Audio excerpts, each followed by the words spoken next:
नमस्कार, मी श्रीकांत उमरीकर. आपण पाहतात अॅनलायझर. गर्दीचा आजार, शहर बेजार ही आपण मालिका सुरू केली आणि त्याच्या वेगवेगळ्या पैलूंवरती आपण विचार करतो आहोत की जे विषय बऱ्याचदा विचारात पण घेतले गेले नाहीत किंवा बऱ्याचदा असं होतं की आपल्या डोक्यामध्ये असतं पण ते कोणाला विचारणार किंवा काही प्रश्न बालिशसारखे वाटतात किंवा काही प्रश्न आपल्या डोक्यातच येत नाहीत. आपल्यासोबत आहेत नेहमीप्रमाणे शौनक कुलकर्णी. नमस्कार. आणि शहरांचा केवळ अभ्यासच नाही, शहरांची रचनाच नाही, पण शहरांचा इतिहास, शहराची संस्कृती आणि मग स्वाभाविकच जो आपला मूळ विषय शहराचा भूगोल, तो पण मग त्याच्यामध्ये यावा. पण त्याला जोडून अजून एक विषय ज्याच्यासाठी आपण शहराची केमिस्ट्री आपण त्याला म्हणूयात. म्हणजे ज्या पद्धतीने नुसतंच आपण म्हणतो तितकं भौतिक पातळीवर तर शहर असत नाही. त्याच्यामुळे आपण मागच्या वेळेस विषय असा केला होता की शहरांच्या उद्ध्वस्त धर्मशाळा, काही शहरं मरून कशी जातात. एरवी आपण असं म्हणत होतो की गर्दी खूप होती आहे आणि आपण कल्पना केली होती की हे फुगतच जाणार आहे आणि शहर नावाची गोष्ट काही संपणारच नाही. पण त्याच्या नेमकं उलटं, अगदी प्राचीन काळापासून मोठी मोठी शहरं, म्हणजे नगरं होती तेव्हा, आता शहर ही संकल्पना शब्द हाताच आहे, नगरं होती आणि काळांतरानं ती पूर्णच्या पूर्ण काळाच्या उदरामध्ये गडप झाली. अगदी भौतिकदृष्ट्या पण माती खाली गाडल्या गेली, नंतर उत्खननात त्याचे अवशेष सापडले. शौनक, मला मागच्या आपल्या भागातल्याच ह्याचा पुढचा भाग आपण म्हणूयात. दोन गोष्टींची मला उत्सुकता आहे. एक तर पहिला मुद्दा असा आहे की अशी संपणारी पण जी शहरं म्हणतो कुठल्याही निमित्तानं, त्याच्यासाठी काय करता येऊ शकेल, हा एक भाग आहे. आणि दुसरी एक मला थोडीशी जरा वेगळीच गोष्ट विचारायची आहे की समजा एरवी आपण म्हणतो आहोत की बाबा हे गर्दी आणि सगळं पेलवत नाहीये, तर मरतच असेल एखादं शहर तर मरू द्या ना मग. एरवी निसर्गाचा सिद्धांत असा असतो की जे टिकणारे टिकतात, सबळ आहेत ते, आणि बाकीचे संपून जातात. मग फार आटापिटा करायचा आणि एखादं शहर आपण नाही ते जिवंतच राहिलं पाहिजे आणि त्यासाठी जास्तीची शक्ती खर्च करायची, असा एक मला गंमतशीर वाटणारा पण थोडासा वेगळा पण मुद्दा आहे. तर थोडंसं ह्या अनुषंगाने आपल्याकडची प्राचीन शहरं असो, आताची शहरं असो आणि विदेशामधल्या पण अशा काही रचना, म्हणजे अशा काही नगरांची रचना असो, ह्याच्या बाबतीत आपण थोडीशी चर्चा करूयात. सुरुवात अर्थातच भारतातल्या समस्येवरून. ह्याचं उत्तर देताना, सुरुवात करताना मला थोडंसं मानसशास्त्राकडे जायला आवडेल. ते असं की माणूस कुठल्याही कालखंडात जगत असला तरी आपण जेव्हा आपल्या कालखंडात जगत असतो तर आपल्याला असं वाटत असतं की आपण एका परमनंट झालेल्या आणि सगळी प्रक्रिया होऊन उच्चत्वाला पोहोचलेल्या संस्कृतीच्या मध्ये आपलं आयुष्य जगतोय. आणि आपल्याला नेहमीच असं वाटत असतं की आता आपल्या बाजूला जी काही वर्ल्ड ऑर्डर आहे, आपल्या आजूबाजूला जो काही आर्थिक विकास झालेला आहे किंवा जी काही राजकीय परिस्थिती आहे ते बऱ्यापैकी अशीच राहणार आहे आणि हे काय आता बदलणार नाही, असंच राहणार आहे असं आपल्याला सतत वाटत असतं. पण जसं मागच्या भागातही आपण पाहिलं की अगदी सगळ्यात भौतिक वाटणारी म्हणजे स्थावर मालमत्ता, ती सुद्धा सतत आपली जागा बदलते. शहरं स्वतः आपली स्वतःची जागा बदलतात. हे आपण मागच्या भागामध्ये पाहिलं हे कसं घडतं. म्हणजे अगदी बोलता बोलता काल परवापर्यंत आपल्याला असं वाटत होतं की हे शहर न्यूयॉर्क, हे शहर फिलाडेल्फिया, हे शहर बोस्टन, हे शहर हे या राज्यांमधली ही शहरं समजा. मग 1990 पर्यंत होता होता त्याला असं म्हणायला लागले बॉस वॉश, असं म्हणजे बॉस्टन आणि वॉशिंग्टन एक झाले शहर, किंवा पुणे मुंबईला पुंबई म्हणून पण बोर्ड लागलेले, बिलबोर्ड आपण बघतो बरेचदा, किंवा जालना आणि संभाजीनगर एक होणार आहेत आणि ते आता एकच झालेत वगैरे वगैरे. याच्या पुढचा टप्पा आता असा येतो की अमेरिकेच्या तरी अटलांटिकच्या किनाऱ्यावर, म्हणजे पूर्व किनाऱ्यावर आता अशी जागा शिल्लक नाही जिथं शहर नाहीच आहे. म्हणजे वरच्या टोकापासून खालच्या टोकापर्यंत अमेरिका जर तुम्ही पाहिली तर उजवा कोपरा पूर्ण भरून गेला, सगळं शहरच तयार झालं. जपानसारख्या ठिकाणी तुम्ही बघाल तर टोकियो ही त्यांची राजधानी आहे. पण टोकियोचं जर अर्बन अग्लोमरेशन ज्याला म्हणतात, म्हणजे एकूण त्याचं फुटप्रिंट जे काय आहे जमिनीवरचं, ते इतकं मोठं आहे की त्याच्यामध्ये कदाचित आपल्या महाराष्ट्रातल्या 2-3 जिल्ह्यांनी एवढं मोठं ते पसरू शकतं, तरीही ते टोकियोच आहे. म्हणजे तुम्ही 2 जिल्हे ओलांडून गेलात तरी टोकियोमध्येच आहात, इतकं ते मोठं होऊन गेलेलं आहे. याचा पुढचा प्रवास आता इथून पुढे सुरू होतो. आता इथपर्यंत आपल्याला असं वाटत असतं, आपल्या मनाने असं घेतलेलं असतं की अरे आता हे वाढत वाढत गेलं, आता हे अत्युच्च परमोच्च बिंदूला पोहोचलं, आता हे बदलणार नाही, हे फिक्स झालं. आणि त्याला कारणही तशीच असतात. आपण जे आपल्यासाठी शहर म्हणून बघतो, आपण आपल्यासाठी जो एखादा प्रांत म्हणून बघतो, तो त्या रस्त्याने जाताना आपल्या नजरेच्या आवाक्याला ज्या गोष्टी दिसतात तिथपर्यंतच आपली अंडरस्टँडिंग असते. कित्येकदा कितीतरी लोकांना असं वाटत असतं आणि त्यामुळेच ह्या मिसकन्सेप्शन्स उभ्या राहतात की मराठवाडा म्हणजे काय सपाट भूप्रदेश, इथे डोंगर नाहीत, इथे जंगलं नाहीत, इथे टुरिस्ट अट्रॅक्शन्स नाहीत. कारण तुम्ही मोस्ट प्रॉबेबली 90% तुमचा प्रवास हा गोदावरी खोऱ्यातूनच होत असतो. त्याला छेद देणाऱ्या एखाद्या परपेंडिक्युलर रस्त्याने तुम्ही गेलात तर तुम्हाला लगेच लक्षात येईल की हे सगळं खोटं आहे. इथं खूप सारे डोंगरदऱ्या आहेत, खूप सारे व्ह्यू पॉईंट्स आहेत, सगळं काही आहे. असंच प्रत्येक प्रदेशाचं असतं. मग आता हे होताना काय होतं की एका टप्प्यानंतर मग पुढच्या येणाऱ्या पिढीला असं लक्षात येतं की अरे आता हे सगळं गच्च भरलं आणि मला तर इथं जागाच नाहीये. अशी जागा नसणारी माणसं मग ती शहर किंवा ती अर्बन अग्लोमरेशन सोडून दुसरीकडे जायला बघतात. अशा वेळेला सुरू होतो परमोच्च बिंदूवरून खालचा प्रवास. आता सोडून जाणारा व्यक्ती नेमके कुठल्या कॉलनीतून सोडून जाणार आहे याचं कुठलंही भाकीत जगातला कुणीही नगर रचनाकार कधीच करू शकत नाही. इथे मला एक टर्म कॉइन करायची आहे, ती अशी की बायोलॉजीमध्ये वगैरे आपण जसं म्हणतो की जेनेटिक म्युटेशन होतं. 2 सेल्स असतात, एक सेल असते, अमिबा एक असतो, त्याचा मध्यभागी न्यूक्लियस असतो आणि त्याच्या आजूबाजूला त्याची बॉडी असते, त्यात जे काही असेल ते. मग ते एका अमिबाचे 2 अमिबा होतात. 2 अमिबा होताना सगळ्यात आधी त्याची बॉडी प्रसरण पावते, मग त्यातला न्यूक्लियस थोडा थोडा वाढत जातो. तरीही एका पॉईंटपर्यंत तो जोडलेला असतो. एका पॉईंटला ते 2 न्यूक्लियस होतात, तरी बॉडी एकच असते आणि मग तो स्प्लिट अप होतो. आपली शहरं 2 न्यूक्लियस पण बॉडी एक असलेल्या अमिबासारखी झालेली आहेत भारतातली आज. अशा वेळेला जर आपण ह्याच्याकडे लक्ष दिलं नाही तर कुठल्याही क्षणी त्याची बॉडी तुटू शकते आणि ती 2 वेगळी शहरं होतात. आता तुमच्या पुढच्या प्रश्नाकडे येतो की होऊ द्या ना असं व्हायचं तर काय फरक पडतो. मुद्दा हाच आहे की भारतासारखा देश विकसनशील, ज्याच्याकडे आहे ती इन्फ्रास्ट्रक्चर अटमोस्ट पोटेन्शियलला जर आपण वापरलं तर आणि तरच नवीन इन्फ्रास्ट्रक्चरमध्ये इन्व्हेस्ट करण्यासाठी पैसे आहेत. अशा वेळेला असलेलं शहर मरू देऊन पुन्हा नवीन कुठेतरी नागरी वसाहती उभ्या राहतात आणि त्या ठिकाणी पुन्हा नव्याने सोयीसुविधा पुरवणं हा खर्च आपल्या देशाला पेलवणारा नाही. आणि म्हणून सध्या असलेल्या भागातली लोकसंख्या डिपॉप्युलाइज होऊन किंवा डिडेन्सिफाय होऊन ती दुसरीकडे जात असेल तर ती भारतासारख्या देशासाठी चिंतेचा विषय ठरते. क्रमांक 1. दुसरा मुद्दा ह्यातला असा की भारताची लोकसंख्येची घनता जगाच्या तुलनेमध्ये इतकी अफाट आहे की तुम्ही उत्तर प्रदेश, बिहार, झारखंड आणि बांगलादेश हा जर पट्टा गृहीत धरला म्हणजे गंगेचं सुपीक खोरं तर जगाची 18% लोकसंख्या राहते तिथे. जगाची 18% लोकसंख्या त्या भागामध्ये मॅनेज करायची. आणि दुसरं म्हणजे काय की नवीन शहर उदयाला येतं म्हणजे असं नसतं की कुठेतरी एखादं जंगल आहे आणि अचानक आता ते नवीन शहर असं तिथे पेरल्यासारखं उगवलं आणि आता त्याला आपण काहीतरी नाव देऊया, असं ते घडत नाही. ती प्रोसेस काय घडते की असलेल्या शहरालाच खेटून बाजूला कॉलन्या नव्याने बनायला लागतात आणि जे मुळातलं शहर असतं त्याचं पूर्ण महत्त्व संपून जातं. त्या भागातले सरकारी आस्थापनं शिफ्ट होतात. बरेचदा बस स्टँड्स आणि रेल्वे स्टेशन सुद्धा स्वतःच्या जागा बदलतात. अगदी छत्रपती संभाजीनगरमध्ये सुद्धा चिकलठाणा रेल्वे स्टेशननी स्वतःची जागा बदललेली आहे. नाही, शहागंज भागामध्ये मूळ जे बस स्टँड होतं तेही जे नंतर बदललं, आता तिथे काहीच राहिलेलं नाही त्या बस स्टँडचं. किंवा बऱ्याच जणांची घरं बदलली, काही दुकानं होती ती बदलली, किंवा सांस्कृतिक सभागृह त्या भर वस्तीमध्ये होती आणि आता ती बाहेरच्या भागामध्ये जायला लागली. मैदानं तर स्वाभाविकपणे जुन्या ह्याच्यामध्ये नव्हती, ती पण बाहेर जायला लागली. आणि जुनी वसाहत नावाची गोष्ट, त्याच्यातले काही बंद पडलेले वाडे किंवा काही बंद पडलेल्या गोष्टी शिल्लक राहिल्या, पण खूप मोठ्या प्रमाणात विस्थापन झालेलं आपल्याला दिसून येतं. बरोबर. दुसरं एक मला त्याच्यातच त्याला जोडून फक्त विचारायचं म्हणजे तुमच्या विस्तारामध्ये पण ते येऊ शकेल. भारतीय माणूस थोडंसं काटकसरीचं आहे. आपण आहे त्याच्यामध्येच परत म्हणजे जुनी चप्पल परत शिवून घेतो, जुना वाडाच परत लिंपून घेतो, नव्यानं बांधून घेतो, किंवा गमतीत असंही म्हणतात की जुनंच नातं परत आपण टिकवून ठेवतो सगळं. मला त्याच्या दृष्टीनं असं विचारायचं की मग असं पूर्णपणे भारतात घडताना दिसत नाही तेवढं जसं परदेशामध्ये घडलं तेवढं. ह्याची कारण ही असावीत का की ज्याची सुरुवातच आपण केली होती की भारतीय माणूस हे असं आहे की ते एखादी गोष्ट पूर्णपणे टाकून देतं असं कधी घडत नाही. त्याच्यामुळे जुनी गावं होती ती ओस झाली, काही प्रमाणात परत वस्ती आली, पैठण सारखं जे उदाहरण आहे, पण ती संपून नाही गेली पूर्णतः. कुछ बात है की हस्ती मिटती नाही हमारी असं जे म्हणतात ते तशा अर्थाने मग आपल्याकडच्या शहरांना किंवा वसाहतींना पण लागू पडतं का की एकदमच वसाहत पूर्णपणेच उद्ध्वस्त झाली किंवा संपून गेली असं होत नाही? तुम्ही म्हणताय तो मुद्दा आहेच की काही लोकसंख्या नक्कीच अशी असणार आहे की मला ती जागा, त्याचं माझं भावनिक नातं आहे आणि मला ती सोडायचीच नाहीये, परवडतही नाही समजा सोडायला, पण दुसरं काही सुचतही नाही. पण ह्याचं दुसरं एक तत्कालिक कारण हे आहे की भारतीय उपखंडामध्ये 1920चं दशक सोडलं तर मानवाच्या ज्ञात इतिहासापासून आजपर्यंत सतत लोकसंख्या वाढतच आलेली आहे. असं असणारा हा जगातला एकमेव भाग आहे. दुसऱ्या कुठल्याही भागात असं झालेलं नाही. काहीतरी घडतं, एखादं आईस एज येतं, काहीतरी होतं, धुळीची वादळं येतात, व्हॉट एव्हर इट इज, आणि मग ती लोकसंख्या इकडून तिकडे शिफ्ट होते आणि मग कधी कधी त्या एखाद्या प्रांतामध्ये मधली 200-400 वर्ष मानवी लोकसंख्या राहिलीच नाही, असं बऱ्याच ठिकाणी झालेलं आहे. भारतीय उपखंडात कुठल्याच भागात ते कधीच झालं नाही.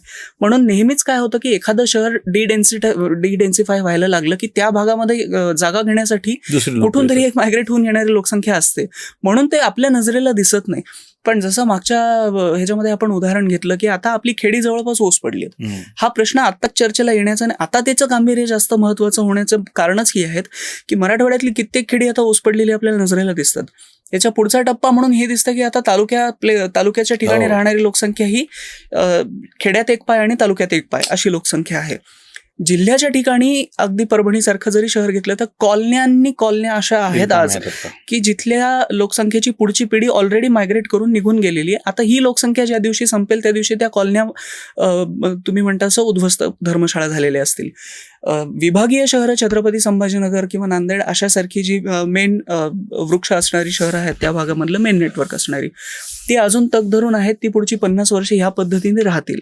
पण ही जी प्रक्रिया सुरू झालेली आहे हिला डिडेन्सिफाय होण्यापासून थांबवण्यासाठी जी काही नगररचनेतल्या गोष्टी करता येण्यासारख्या आहेत त्या जर आज आपण नाही केल्या तर मग हे डिडेन्सिफिकेशनचं प्रकरण छत्रपती संभाजीनगर सारख्या शहरांपर्यंत येईल आणि तिथून पुढे मग काय उरतं की फक्त 3 नाही तर 4 अशी लोकसंख्येची ठाणी जी अति मोठ्या प्रमाणामध्ये लोकसंख्येला एकत्र करून ठेवतात आणि मग ते बनतात सिटी स्टेट्स.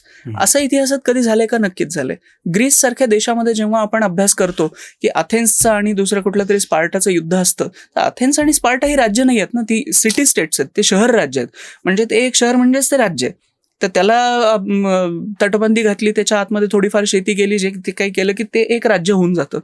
आणि मग इथं ह्या परिप्रेक्षामध्ये आपले सध्याचे असणारे अस्मितांचे, जाती धर्मांचे, पक्षमतांतरांचे सगळे विरोधाचे खेळ अधिक सिटी स्टेट्स बनून एक आणखी नवीन अस्मिता उभी राहिलेली ही शहरं आणि ह्यांचा प्रोडक्शनचा तुटलेला पूर्णपणे कनेक्ट, कारण ह्यांच्यापर्यंत कच्चा माल येणं अतिशय अवघड होणार.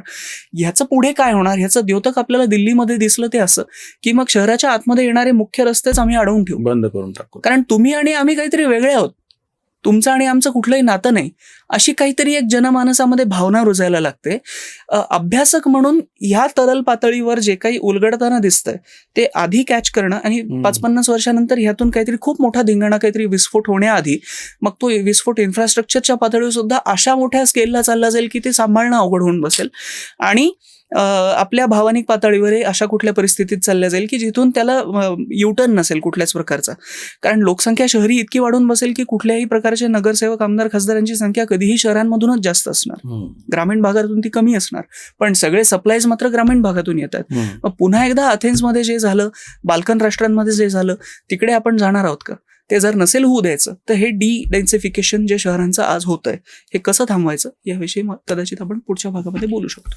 एक फक्त मला ह्याचा समारोप करताना एक छोटंसं असं विचारायचंय. आपल्या चर्चेमध्ये जो शेवटचा मुद्दा आला होता, दिल्लीचं प्रकरण होतं, ते शेतकऱ्यांनी रस्ते अडवून ठेवले आणि त्याच्यामध्ये जी एक आम्ही शेतकरी संघटनेच्या भाषेमध्ये इंडिया आणि भारत अशी विभागणी करत होतो, पण ती मागणी थोडीशी वेगळी होती. या ठिकाणी आपण असं म्हणूयात की जो सगळं तुम्हाला अन्नधान्य लागतंय, दूध दुभतं, फळावळ भाजीपाला लागतो आहे, किंवा मी थोडासा अजून एक भाग असा करेल की उद्योगाची ज्या नगरी आपण उभ्या करतो MIDC सारख्या, त्या कुठेतरी वेगळ्या ठेवायच्या आणि वस्ती वेगळी ठेवायची. मग कुठल्याही पद्धतीनं आपल्याला लागणारा जे काही सगळा माल आहे, मग तो औद्योगिक ह्याच्यातला असो किंवा शेतीतला असो, ते विभाग कुठेतरी वेगळे आहेत आणि नागरी वसाहती वेगळ्या आहेत आणि हे सगळं एकमेकांपासून तुटलेलं आहे. तुटलेलं म्हणजे नुसतं भौतिक पातळीवरती तुटलेलं तर आपण समजू शकतो, कारण की ती एक सोय आहे. पण भौतिक पातळीवरती तुटलं म्हणण्याच्या पेक्षा सुद्धा आपलं त्यांच्याशी नातंच तुटलेलं आहे. अगदी बरोबर. म्हणजे आपण काहीतरी शेतकरी म्हणजे वेगळा आहे, कामगार म्हणजे वेगळा आहे, उद्योग म्हणजे वेगळा आहे आणि आपण मात्र म्हणजे बाकी वसाहत म्हणजे वेगळी आहे, अशी मानसिकता करतो आणि त्याच्यामधून हे सगळे बाकीचे धोके पुढचे संभवतात. तर मला फक्त याच्या समारोपात एक आता विचारायचं आहे की आपल्या या पुढच्या भविष्यातल्या टाउन प्लॅनिंगच्या सगळ्या ह्याच्यामध्ये मुळात ही समस्या, ही मानसिकता हाच एक मोठा अडथळा आहे का? की कोणालाही कुठल्याही कारणानं जर एखादा घटक आपण वेगळा मानलं, ज्येष्ठ नागरिक आहे त्यांच्यासाठी काहीतरी वृद्धाश्रम काढायचे आणि त्यांना वेगळं काढायचं, किंवा त्याच पद्धतीने अनाथ आश्रम आहेत काहीतरी, पण ते अनाथ आश्रम वस्तीमध्ये असणं वेगळं, पण मुद्दाम काहीतरी ते वसाहतीपासून दूर न्यायची. अशा कितीतरी गोष्टी आपल्याला दिसतात की ज्या प्रत्यक्ष मूळ वसाहतीपासून वस्तीपासून कुठल्या तरी कारणानं दूर नेऊन ठेवलेलं आहे. आणि त्याच्यातून सगळ्यात मोठा धोका संभवतो तो असा नियोजन करत असताना की ही मानसिकता आहे विभक्ततेची, तर ती कुठेतरी त्याला कारणीभूत आहे का? आता आपण समारोपाकडे जात होतो, पण हा प्रश्न इतका इंटरेस्टिंग आणि ह्याच्यावरचं जे उदाहरण मी देणार आहे ते इंटरेस्टिंग आहे, तर प्लीज 2-3 मिनिटं ऐका ह्याचं उत्तर. ह्याच्यासाठी सगळ्यात सुंदर उदाहरण आहे पाकिस्तानमधलं पंजाब. पाकिस्तानकडे गेलेलं पंजाब जे आहे ते 2/3 पंजाबचा भाग होता. तर पंजाबचा 2/3 भाग पाकिस्तानमध्ये. अगदी बरोबर. त्यातले 5 ज्या नद्या होत्या ज्यांच्यामुळे हे पंजाब म्हणून पंजाब, त्यातल्या 3 नद्यांचं पाणी भारताला वापरायला मिळायचं, 2 नद्यांचं पाणी पाकिस्तानला मिळायचं. आता तुम्ही जर असा पंजाब इमॅजिन केला ना नजरेपुढे, तर वरून येणाऱ्या 2 नद्यांचं पाणी कंटिन्यू त्यांच्याकडे येतंय, कारण भारत सरकारने ते सोडून दिलेले. खालच्या 3 नद्यांमधलं पाणी मात्र आपण डायव्हर्ट करून राजस्थानकडे वळवलं. आता ह्याचा इफेक्ट कसा होतो? पहिल्या पातळीला काय झालं की सगळ्या शिखांना आणि हिंदूंना हाकलून दिल्यानंतर तिथे जे कोणी उरले ते बहुतांश तथाकथित दलित समाजामधून मुस्लिम म्हणून कन्व्हर्ट झालेले ते लोक तिथे उरले. आणि त्यानंतर जे जमीनदार लोक होते, जे आपल्या जमिनी आणि जुमला वाचवण्यासाठी कन्व्हर्ट झाले होते, ते तिथे राहिले. आता ते जमीनदार ह्या जमिनीवर जगतात आणि त्यांच्या हाताखाली तिथे जे काही काम करणारे, मजुराचं काम करणारे लोक असतात, तेही ते जमीन पिकत राहिली तर जगतात. 3 नद्यांचं पाणी बंद झालंय. 50-60 वर्ष गेली. कट टू दॅट, उरलेल्या 2 नद्यांचं पाणी खालच्या सिंधला सुद्धा सोडावं लागतंय. असं करत करत काय होतं, पाकिस्तानच्या पंजाबमध्ये 3 शहरांभोवती सगळी लोकसंख्या गुरफटून जाते. आता पाकिस्तानच्या पंजाबमध्ये खेड्यापाड्यापर्यंत लोकवस्ती फारशी उरतच नाही. आणि येत्या काळामध्ये जेव्हा भारत म्हणतो की आता आम्ही उरलेल्या 2 नद्यांचे पाणी कट ऑफ करू, त्यावेळेला आता ही जास्त मोठ्या प्रमाणात हा धोका वाढायला लागतो. कारण आपल्याला असं वाटतं की पाकिस्तान म्हणजे अतिशय अप्रगत, पण आपण हे विसरतो की इंग्रजांनी केलेल्या सोयीसुविधांमध्ये खूप मोठ्या प्रमाणात सोयीसुविधांचा एक हप्ता पाकिस्तानच्या पंजाब आणि सिंधला सुद्धा मिळालेला होता. त्यामुळे तिथं रेल्वेचं जाळं खूप मोठ्या प्रमाणात विणलेलं आहे. तिथं कालव्यांचं जाळं खूप मोठ्या प्रमाणात, इरिगेशन सिस्टम खूप जास्त डेव्हलप्ड आहे. आज सुद्धा ती कार्यरत आहे. कोठारच म्हणतात ना पंजाबला, त्याच्या आज सुद्धा ती कार्यरत आहे. आता हे इतके कालवे ड्राय पडलेत, इतक्या नद्या ड्राय आहेत. अशा स्थितीमध्ये एवढ्या मोठ्या भागामध्ये जाणाऱ्या रेल्वेजनी त्या खेड्यांकडे जायला कुणीही तयार नाही. लाहोरचा आकार इतका मोठा होत गेलाय की लाहोर आता जे काही आपण गोष्टींमध्ये ऐकतो की अमृतसरला गेलं की ते काय रणगाडा धडधडत गेला की लाहोर येईल, अमृतसरच्या बॉर्डरवर गेलात आणि रणगाड्याची तोफ वर केली की लाहोरच दिसतं समोर. नकाशावर सुद्धा 3 ते 5 किलोमीटर अंतर आहे फक्त बॉर्डरपासून लाहोरचं. आता लाहोर जे इतकं मोठं शहर झालं, तर हे सगळे नागरी प्रश्न लाहोरला सुद्धा लागू झाले. अशा स्थितीमध्ये तिथे सुद्धा मेट्रोचं जाळं आणि ह्या सगळ्या गोष्टी तयार व्हायला लागल्या. आणि मग होता होता पुढचा टप्पा येतो की आता हे जे खेड्यांमध्ये मन रमलेले पण खेड्यांमध्ये काहीही काम न मिळाल्यामुळे शहरात आलेले लोक, एका अशा शहरात आलेले लोक ज्या शहरालाच स्वतःची कुठलीही इकॉनॉमी आज उरलेली नाही, तिथं कुठलंही त्यांना रोजगार मिळण्याची शक्यता नाही. आणि मग तिथं भाषावार प्रांतरचना, जातींमधले फुटलेले दुवे, आधी असलेल्या जाती नंतर बदललेल्या धर्मातही त्याच्यामधले मतमतांतर, आणि ज्या धर्मामध्ये ते कन्वर्ट झाले तिथेही 2-3 पंथ जे आहेत त्यामध्ये असणारी भांडणं, ह्या सगळ्याला घेऊन आता एक नवी पुढची पिढी जिला ह्या मागच्या भांडणांशी काहीच देणं घेणं नाही, ती पाकिस्तानच्या पंजाबमध्ये आज काय सेलिब्रेट करते माहितीये? वसंत पंचमी. त्यांचं असं म्हणणं आहे की हा पाकिस्तानच्या कल्चरचा भाग आहे, याचा धर्माशी काही संबंध नाही. वसंत पंचमी हा पंजाब आणि हरियाणा भागातल्या हिंदूंचा सण आहे, जो की चांगले कपडे घाला, वगैरे वगैरे. पंजाबच्या लाहोरमध्येच नव्हे, म्हणजे पाकिस्तानच्या लाहोरमध्येच नव्हे, प्रत्यक्ष दिल्लीला निजामुद्दीन औलियाच्या दर्ग्यामध्ये सुद्धा वसंत पंचमी साजरी केली जाते. आणि मग अशा सगळ्या ह्या थ्रेड्सवर, या समाजाच्या विणलेल्या विणीवर जेव्हा आपण उभे राहतो आणि एका इतक्या मोठ्या समूहाला आपण केटरच करत नाही आपली नगर रचना, त्यावेळेला मग हे फ्रॅगमेंटेशन जे खूप मोठ्या प्रमाणात वाढलंय, ते मग सतत कुठला तरी चौक ब्लॉक करणं, सतत कुठला तरी रस्ता ब्लॉक करणं, मग आम्ही इकडून इकडे कोणाला जाऊच देणार नाही, असं होत होत होत लाहोरचा नकाशा मला जमलं तर मी या डिस्प्लेवर दाखवेल. आणि त्याचे फ्रॅगमेंट जर तुम्ही करून पाहिले तर एक एक कॉलनी ही त्या समूह गटाने घेऊन टाकल्यानंतर जे काही थडगं उरतं ते उरलेलं असं ते शहर, अशा पद्धतीने ती रचना होत जाते. म्हणून मग ह्याला आपल्या देशामध्ये हे सगळं होऊ नये असं वाटत असेल तर आजपासून आपल्याला लक्ष देणं भाग आहे. धन्यवाद. आपण बोलता बोलता खूप वेगळे आणि अस्पर्श असे काही पैलू समोर आले, वेगळे मुद्दे समोर आले आणि जो शेतीचा तुटलेपणा आणि आता अमेरिकेबरोबरच्या व्यापार करारामध्ये हा एक मुद्दा फार प्रामुख्याने आलेला आहे आणि सगळे अर्थशास्त्रज्ञ जे सर्व्हिस इंडस्ट्री आणि इंडस्ट्रीयल ग्रोथवरती बोलत होते ते पहिल्यांदा ॲग्रिकल्चरच्या संदर्भामध्ये आणि रोजगार निर्मिती तिथेच जास्त होती हे बोलायला आलेत आणि त्याचा धागा आता आपण सगळं शहरीकरणाशी पण जोडून घेतो आहोत, कारण की ते विस्थापितून परत शहरामध्ये येणार किंवा शहरामधल्या झोपडपट्ट्या म्हणजे बहुतांश आपल्याकडच्या उद्ध्वस्त झालेल्या खेड्याचं प्रत्यक्ष पुरावा आहे असं जे आपण म्हणतो. अशी कितीतरी गुंतागुंतीच्या गोष्टी याच्यातून समोर येतात. म्हणजे एक टाउन प्लॅनिंग नगर रचनेचा विषय आपण काय घेतो आणि त्याच्यामध्ये अख्खेच सगळंच समाजाचंच सगळे धागेदोरे त्याच्यामध्ये गुंतलेले असावेत समाज व्यवस्थेचे, असं एक चित्र समोर येतं. भेटूयात पुढच्या भागामध्ये, अजून सविस्तरेची चर्चा करूयात आणि हे सगळं थांबवण्यासाठी, त्याहीपेक्षा समस्यांवरती मात करण्यासाठी, थांबवणं तर समजा कुठलाच बदल आपण थांबवू शकत नाही, पण सुसह्य होण्यासाठी, अडचणींवरती मात करण्यासाठी काय करता येईल ते विचार करूयात. इथेच थांबूया. धन्यवाद. धन्यवाद. स्वधर्म जागृतीचा विधायक बुरुज Analyzer News.